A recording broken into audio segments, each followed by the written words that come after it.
Assalamualaikum warahmatullahi wabarakatuh. Saya akan membacakan materi tentang eksternal, yaitu perubahan lingkungan alam. Perubahan lingkungan alam terjadi karena perbuatan ulah manusia yang tidak bisa menjaga lingkungannya dan penebangan secara liar. Contohnya tanda longsor, seperti gambar di atas. Berikutnya kebijakan pemerintah. Kebijakan pemerintah atau perundang-undangan maupun aturan yang dibuat pemerintah yang tidak sesuai dengan aturan kesepakatan dan kepentingan masyarakat dapat menyebabkan terjadinya ketimpangan sosial. Contohnya adalah di mana terciptanya UU Cipta Kerja yang dapat mengancam perekonomian bangsa seperti kaum buruh, UMKM maupun usaha-usaha lainnya seperti yang ada di gambar di atas. Tingkat pembangunan infrastruktur yang tidak merata. Ketimpangan tersebut karena faktor geografis, karena banyak daerah di Indonesia yang masih memiliki infrastruktur yang tidak merata. Contohnya, pembangunan jalan raya di Jakarta lebih sering dilakukan dibandingkan daerah di pelosok-pelosok sana yang masih memiliki jalan tanah, karena pembangunan infrastruktur yang tidak merata. Contohnya seperti gambar di atas. Selanjutnya, proses globalisasi yang menyebar di seluruh dunia, yaitu proses yang menunai antara sesama manusia yang saling terhubung satu sama lain tanpa ada batas waktu maupun jarak. Contohnya, adanya perkembangan modern seperti kemajuan teknologi dari masa ke masa, seperti gambar di atas.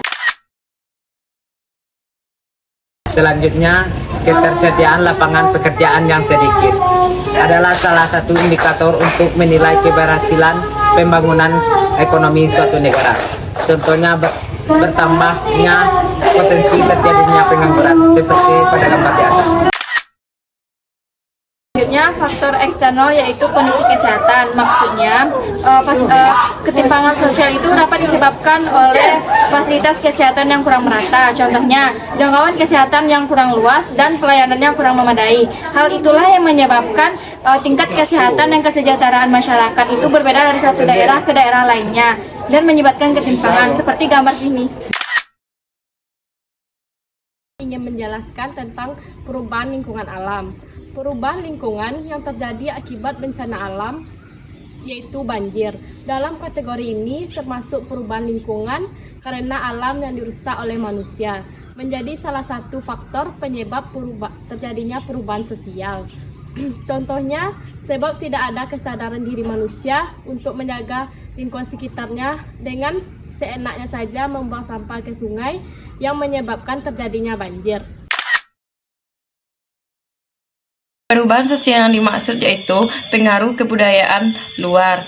Pengaruh kebudayaan luar adalah pengaruh yang sangat besar bagi bangsa Indonesia, karena pengaruh tersebut meniru gaya kebarat-baratan sehingga berdampak negatif bagi bangsa Indonesia. Terutama kita meniru kebudayaan seperti cara berpakaian dan tidak adanya rasa kepedulian terhadap kebudayaan kita. Faktor tersebut adanya perubahan sosial, karena dari yang biasa-biasa saja menjadi yang luar biasa oleh kebudayaan yang melenceng dan terjadinya pengaruh buruk terhadap masyarakat Indonesia. Perubahan yang dimaksud adalah perubahan lingkungan alam. Perubahan lingkungan yang terjadi akibat bencana alam pencemaran lingkungan udara. Dalam kategori ini termasuk perubahan lingkungan alam karena alam dirusak oleh manusia. Menjadi salah satu faktor penyebab perubahan sosial. Analisis, karena masyarakat kurang memiliki rasa kesadaran diri untuk menjaga lingkungan alam yang mengakibatkan pencemaran polusi udara yang mengakibatkan tidak bisanya manusia beraktivitas. Contohnya kebakaran hutan. Pendidikan yang cenderung mahal. Seiring dengan tingginya jenjang yang ditempati akan semakin mahal. Bahwa mahalnya dari tahun ke tahun bukan hanya disebabkan oleh tingginya jenjang, tetapi juga faktor lain seperti faktor pembangunan. Contohnya, Sekolah swasta yang mahal akibat belum diselenggarakan non pemerintah. Faktor lainnya seperti pembangunan yang mega dan kualitas tinggi membuat sekolah tersebut menjadi mahal. Pengaruh globalisasi yang menyebar di seluruh dunia. Globalisasi mempunyai pengaruh dalam mendorong munculnya tentang dunia yang berlaku. Contohnya di bidang ekonomi, yaitu meningkatnya perdagangan internasional, terbukanya lapangan kerja baru, hingga terjadinya ketimpangan ekonomi yang menyebar antara negara maju dan berkembang. Contohnya di sini. Saya akan menjelaskan pengaruh globalisasi yang menyebar di seluruh dunia. Globalisasi mempunyai pengaruh dalam mendorong munculnya tentang perubahan di seluruh dunia. Globalisasi bisa menjadi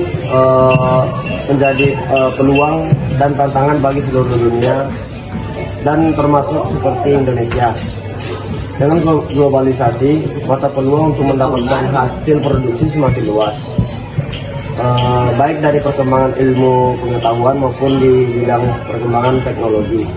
Contohnya seperti pertukaran budaya, yaitu dari sarana baru